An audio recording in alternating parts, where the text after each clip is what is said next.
Welcome to Sunday Live Sports. My name is Wahiga Moro. Of course, we will be reading more of your feedback about the story that Evelyn Wamboy ran a couple of minutes ago. Hashtag Dr. Abuse, and Julie and I will go through some of your feedback later on. But on to other stories now. A national football team, Harambee Stars, squandered an early lead to lose 2-1 to visiting Zambia national team, the Chipolopolo. Michael Olunga gave Kenya an early 13th minute lead, but Zambia scored twice within 12 minutes to win the match. Kenya now sit on third position in that group, that's Group E, with 1 point, while Zambia takes second position with 4 points. Congo are top of the table with 4 points and superior goal difference, while Guinea-Bissau are at the bottom of the table. Another big ball into the area. Oh, Lunga has robbed the goalkeeper of it and he puts it in the net. And Harambee Stars open the scoring here. Well, he's got a few advantages, the youngster. He's got long legs, he's got height as well, and he's got the entire Kenyan nation behind him. So Michael of Paul Were, who seems to have strained something, the shot puts the ball into the net, and this one comes from Winston Kalengo. A lovely shot. Would you analyze it? Well, it's in the summer. This one is another goal by the Zambian side. I'm very disappointed. The fans were fantastic. They turned up in huge numbers, very optimistic, and yet we never gave them anything to go home happy about. Good victory. It wasn't an easy game. Playing away from home, and most of our boys are new in the team. Well, Kenyan swimmers had a tough outing at the African Games in Brazzaville, Congo, as they failed to make the podium in 3 finals. Sylvia Brulena finished second from bottom in the women's 100-meter final, while Talisa Lanoe finished last. Hamdan Bayusu finished 5th in the men's 50-meter backstroke. Now, Citizen TV's Bernard Ndong watched all the action at the Aquatic Center in Brazzaville, Congo, and he filed the following report.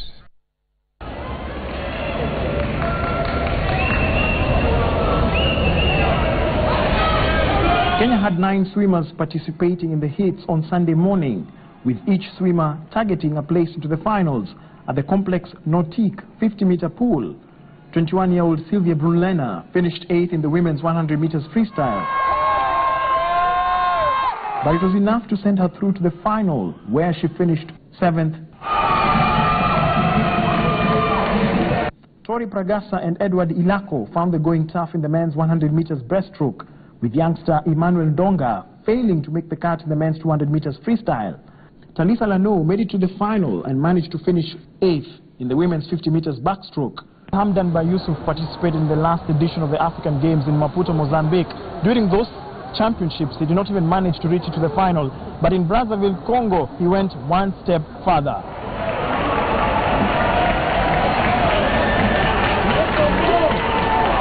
Bayusuf finished 5th and advanced to the boys' 50 meters backstroke final. The final proved to be a competitive affair, as each swimmer put their best foot forward, targeting the main prize.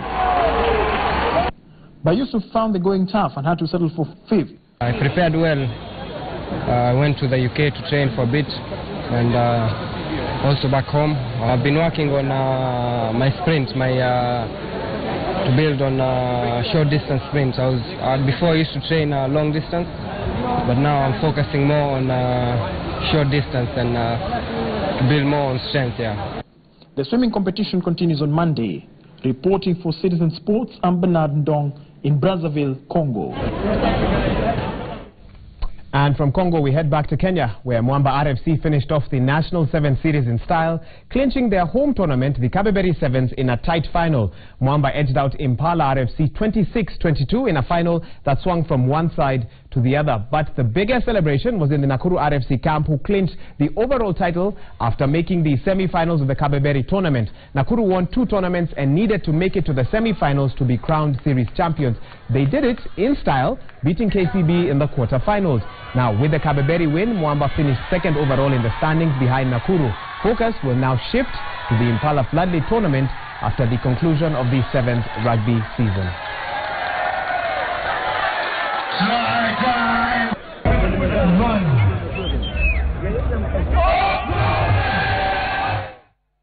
Paul Kipsiele-Koech won the 5,000-meter men's race at the Berlin IAAF World Challenge this afternoon in a time of 13 minutes, 8.86 seconds.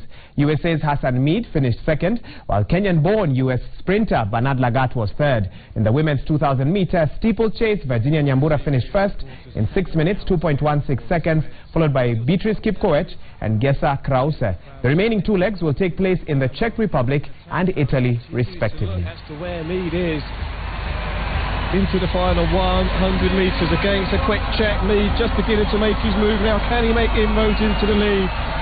Certainly doesn't look like it is Koech. With energy, with pace to burn.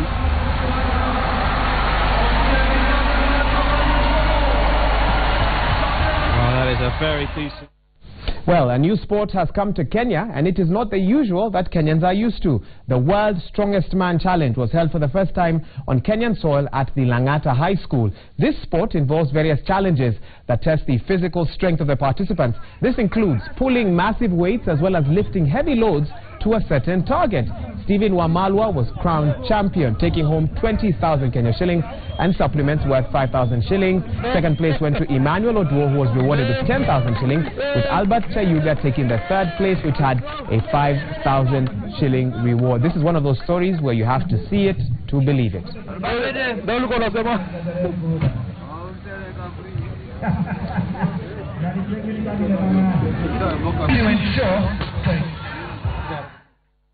Now, South Africa are the biggest casualties in the second round of the 2017 AFCON qualifiers.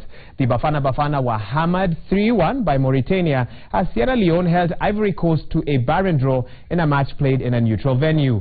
Zimbabwe drew 1-1 with Nigeria. Here are the highlights. Hit low and hard very well, and yeah, maybe trying to make sure that they can cause problem for the keeper. Again, oh. Well, that is a disaster then. Out of nothing, just at the other end after they nearly scored.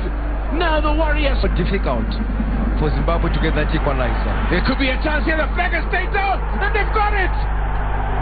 Just as you spoke, Knowledge Musona is rewarded. He's been the danger man thus far. Yatara seems to be.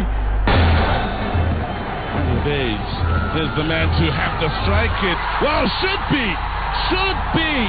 A practice catch for Itumela Nkunde. He's at an absolute howler.